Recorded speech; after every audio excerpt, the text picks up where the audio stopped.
ಪ್ರತಿ ಕ್ರೈಸ್ತವರ ಜೀವಿತದಲ್ಲಿ, ಆತ್ಮೀಯ ಜೀವಿತದಲ್ಲಿ, ಸಾಮಾನ್ಯವಾಗಿ ನಾವು ಆತ್ಮೀಯ ಜೀವಿತದಲ್ಲಿ ನಾವು ಪ್ರಯಾಣ ಮಾಡುತ್ತಿರುವಾಗ ಅನೇಕ ಶೋಧನೆಗಳು ನಮಗೆ ಬರ್ತಾವೆ. ಹೌದಾ? ದೇವ್ರ ವಾಕ್ಯವೇನಂತ ಹೇಳ್ತದೆ ಅಂದರೆ, ಶೋಧನೆ ನಮಗೆ ಬರ್ತಾವ ಅಂತೇಳಿ ವಾಕ್ಯನೇ ಹೇಳ್ತದೆ. ಶೋಧನೆ ಇಲ್ಲದ ಕ್ರೈಸ್ತವ ಜೀವಿತ ಇಲ್ಲ, ಶೋಧನೆ ಇಲ್ಲದ ಆತ್ಮೀಯ ಜೀವಿತನೂ ಇಲ್ಲ. ಶೋಧನೆಯಲ್ಲಿದ್ದನೇ ನಾವು ಆತ್ಮೀಯ ಜೀವಿತದಲ್ಲಿ ನಾವು ಪ್ರಯಾಣ ಮಾಡಬೇಕು, ಭಕ್ತಿ ಜೀವಿತದಲ್ಲಿ ನಾವು ಪ್ರಯಾಣ ಮಾಡಬೇಕು. ಕೆಲವೊಂದು ಟೈಮಲ್ಲಿ ಈ ಒಂದು ಶ್ರಮಗಳು, ಈ ಒಂದು ಶೋಧನೆಗಳು ನಮ್ಮನ್ನು ಬಲಹೀನಪಡಿಸ್ತಾವಲ್ಲ ಅಂತೇಳಿ ಭಾರಿ ಮಂದಿ ಕೃಂಗಿ ಬಲಹೀನ ಆಗೋರು ಕೂಡ ಇದಾರೆ. ಆತ್ಮೀಯ ಜೀವಿತದಲ್ಲಿ ಏನೋ ಬಲವಾಗಿ ಹೋಗ್ತಿರ್ತಾರೆ, ಆತ್ಮೀಯ ಜೀವಿತದಲ್ಲಿ ಏನೋ ಬಲ ಪಡುತ್ತಿರ್ತಾರೆ. ಅದ್ರ ಕೆಲವೊಂದು ಟೈಮಲ್ಲಿ ಶೋಧನೆಗಳು ಬಂದಾಗ ಏನಾಗ್ತದೆ ಅಂದರೆ ಬಲಹೀನರಾಗ್ತಾರೆ. ಅದಕ್ಕೆ ಎಷ್ಟು ಒಂದು ಮಾತು ಹೇಳ್ತಾನೆ, ವಾಕ್ಯವು ಬೀಜ ಅನ್ನೋದು ನಾನು ಬಿತ್ತಿದಾಗ ಅವು ಕೆಲವೊಂದು ನೆಲದ ಮೇಲೆ ಬೀಳ್ತಾವೆ, ಅವು ಬೆಳೆದು ಅವು ಮೇಲೆ ಬರೆದಿಲ್ದಂಗೆ ಅವು ಅಲ್ಲೇ ಮುಳ್ಳುಗಳವನ್ನ ಅಣಗಿಸ್ಬಿಡ್ತಾವಂತ, ಫಲ ಕೊಡೋದಿಲ್ಲ ಅಂತ. ಎದಕ್ಕಂದರೆ ಆ ಶ್ರಮಗಳು ನೋಡಿ ಕೆಲವೊಬ್ರು ಏನು ಮಾಡ್ತಾರೆ, ಚೆನ್ನಾಗಿ ಬೆಳಿತಿರ್ತಾರೆ. ಆ ಶ್ರಮಗಳು ಯಾವಾಗ ಅಡ್ಡ ಬಂದುಬಿಡ್ತಾವೋ ಅವಾಗ ಏನು ಮಾಡ್ಬಿಡ್ತಾರೆ ಅಂದರೆ ಬಲಹೀನರಾಗ್ಬಿಡ್ತಾರೆ. ಆ ಶ್ರಮದಿಂದ ಏನಾಗ್ಬಿಡುತ್ತೆ ಅಂದರೆ ಆತ್ಮೀಯ ಜೀವಿತದಲ್ಲಿ ಕೃಂಗು ಬಿಡ್ತಾರೆ, ಬಲಹೀನರಾಗಿ ಆತ್ಮೀಯ ಜೀವಿತದಲ್ಲಿ ಹಿಂದೆ ಬರ್ತಾರೆ. ಯಾಕಪ್ಪ ಅಂತ ಹೇಳಿದ್ರೆ ಶ್ರಮಗಳು ನಮ್ಮನ್ನು ಏನು ಮಾಡ್ತಾವ, ಬಲಹೀನಪಡಿಸ್ತಾವೆ, ನಮ್ಮನ್ನು ಕೃಂಗಿಸ್ತಾವೆ. ಆತ್ಮೀಯ ಜೀವಿತದಲ್ಲಿದ್ದ ನಮ್ಮನ್ನು ಹಿಂದೆ ಎಳಬೇಕಂತೇಳಿ ಪ್ರಯತ್ನ ಪಡ್ತಿರುವಾಗ ಭಾರಿ ಮಂದಿ ಏನು ಮಾಡ್ತದೆ, ಶ್ರಮದಲ್ಲಿ ಕೃಂಗು ಬಿಡ್ತಾರ, ಆತ್ಮೀಯ ಜೀವಿತದಲ್ಲಿ ಬಲಹೀನರಾಗ್ತಾರ. ಯಾಕಂದರೆ ಈ ಮಾತುಗಳು ಬರೇ ಮಾತುಗಳಾಗಿ ನಮಗೆ ಅನಿಸ್ತಾವ. ಇದು ನಿಜವಾಗ್ಲೂ ನಾವು ಕುತ್ಕೊಂಡು ಆಲೋಚನೆ ಮಾಡಿದಾಗ, ನಿಜವಾಗ್ಲೂ ನಾವು ಆತ್ಮೀಯ ಜೀವಿತದಲ್ಲಿ ಪ್ರಯಾಣ ಮಾಡ್ತಿರುವಾಗ ಈ ಒಂದು ಸಂದರ್ಭಗಳು ನಮಗೆ ಎದುರಾಗ್ತವೆ. ನಾವು ಅಷ್ಟು ಈಸಿಯಾಗಿ ತಗೋಣಂಥದ್ದಲ್ಲ ಇದು. ನಾವು ಅಷ್ಟು ಈಸಿಯಾಗಿ ಈ ಮಾತುಗಳನ್ನ ನಾವು ಈ ಕಡೆ ಕಿವಾಗ ಕೇಳಿ ಈ ಕಡೆ ಕಿವಾಗ ಬಿಡೋಂಥದ್ದಲ್ಲ ಇವು. ಯಾಕಂದರೆ ಆತ್ಮೀಯ ಜೀವಿತದಲ್ಲಿ ನಾವು ಪ್ರಯಾಣವಾಗಿ ಹೋಗ್ತಿರುವಾಗ ಕಂಪಲ್ಸರಿ ಶೋಧನೆಗಳು ಬಂದಾಗ ಭಾರಿ ಮಂದಿ ಬಲಹೀನರಾಗ್ತಾರೆ.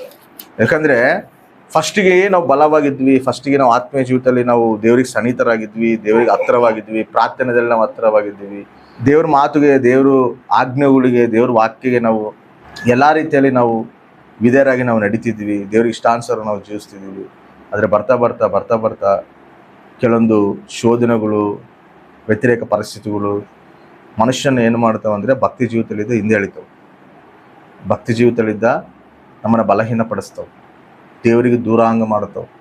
ಯಾಕಂದರೆ ಆತ್ಮೀಯ ಜೀವಿತದಲ್ಲಿ ಚೆನ್ನಾಗಿ ಓದ್ತಿರ್ತೀವಿ, ಚೆನ್ನಾಗಿ ದೇವ್ರಿಗೆ ನಾವು ಕನೆಕ್ಟ್ ಆಗ್ತಿರ್ತೀವಿ, ದೇವ್ರಿಗೆ ಸನ್ನಿಹಿತರಾಗ್ತಿರ್ತೀವಿ.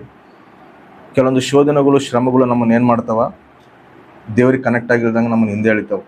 ಇದು ನಾವು ಭಾರಿ ಪ್ರಾಮುಖ್ಯವಾಗಿ ತಗೋಬೇಕು. ನಾವು ಏನು ಮಾಡ್ತೀವಿ ಗೊತ್ತಾ, ಇದನ್ನು ತಗೊಳೋದಿಲ್ಲ. ಏನೋ ಹೌದು ಶೋಧನೆಗಳು ಬರ್ತಾವ, ದೇವ್ರು ಅದ್ರಿಗೆ ತಪ್ಪಿಸ್ತಾನೆ ಅಂತ ಹೇಳೋಣ, ತಪ್ಪಿಸ್ತಾನ, ಹೌದು ತಪ್ಪಿಸ್ತಾನೆ ಅಂತ ಹೇಳೋಣ, ತಪ್ಪಿಸ್ತಾನ ನಮಗೆ ವಿಶ್ವಾಸ ಐತೆ. ಆದರೆ ತಪ್ಪಿಸ್ತಾನ ಅಂತೇಳಿ ಹೇಳಿ ಮತ್ತೆ ನಾವು ವಿಶ್ವಾಸದಲ್ಲಿ ಬಲಪಟ್ಟು ದೇವರಿಗೆ ಆ ರೀತಿ ಮತ್ತೆ ಕನೆಕ್ಟ್ ಆಗುವಂಥ ಸ್ಥಿತಿನಲ್ಲಿ ನಾವು ಬರ್ತಿದ್ದೀವ?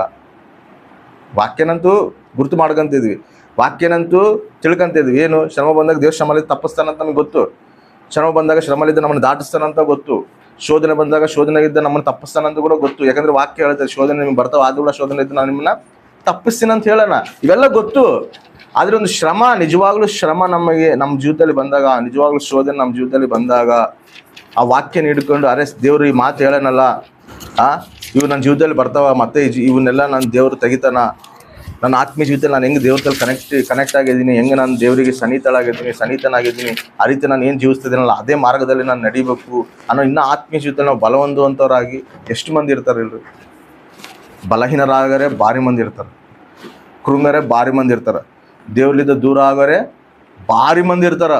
ನಾವು ಅಷ್ಟು ಈಸಿಯಾಗಿ ತಗೊಳಕ್ಕಾಗೋದಿಲ್ಲ. ಯಾಕಂದರೆ ನಾವು ಆತ್ಮೀಯ ಜೀವಿತದಲ್ಲಿ ಪ್ರಯಾಣ ಆಗ್ತಿರೋದೇ ನಾವು ದೇವ್ರಿಗೆ ಸನ್ನಿಹಿತರ ಆಗ್ಬೇಕಂತೇಳಿ. ಈ ಆತ್ಮೀಯ ಜೀವಿತ ಎದಕ್ಕೆ ಇವೆಲ್ಲ ನಾವು ಎದಕ್ಕೆ ಬಂದು ಕುತ್ಕೊಂಡಿವಿ?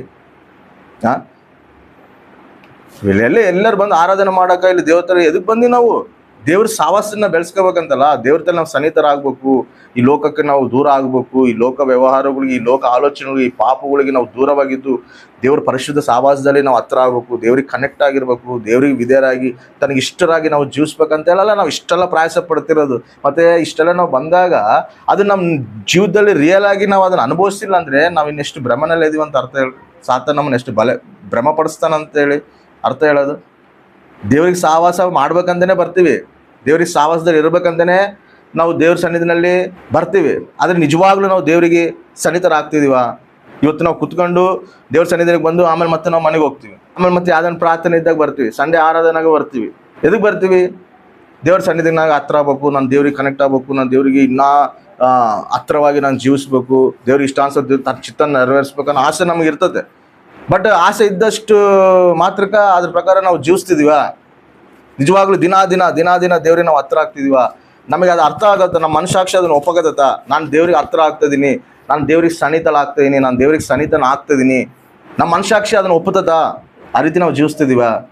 ಜೀವಿಸ್ತಿಲ್ಲ ಅಂದ್ರೆ ಅರ್ಥ ಏನು ಗೊತ್ತಾ? ಸಾತಾನ ಎಲ್ಲೋ ನಮ್ಮನ್ನು ಭ್ರಮೆ ಪಡಿಸ್ತಾನೆ, ಸಾತಾನ ಎಲ್ಲೋ ನಮ್ಮನ್ನು ಮೋಸಪಡಿಸ್ತಾನೆ. ಯಾವುದೋ ಒಂದು ಬಲಹೀನತೆ, ಯಾವುದೋ ಒಂದು ಶ್ರಮನೋ, ಯಾವುದೋ ಒಂದು ಆಲೋಚನೆಗಳು, ಯಾವುದೋ ಒಂದು ಶೋಧನೆಗಳು ನಮ್ಮನ್ನು ದೇವ್ರಲಿದ್ದ ಹಿಂದೆ ಹೇಳೋಕ್ಕೆ ಪ್ರಯತ್ನ ಪಡ್ತದವು. ದೇವ್ರಲಿದ್ದ ನಾವು ದೇವ್ರ ಸನ್ನಿಧಿಲಿದ್ದ ದೂರ ಆಗಕ್ಕೆ ದುಷ್ಟಶಕ್ತಿಗಳು ಪ್ರಯತ್ನ ಪಡ್ತದವ ಅಂತೇಳಿ ನಾವು ಗಮನಿಸಬೇಕು, ಅದು ಗ್ರಹಿಸಬೇಕು.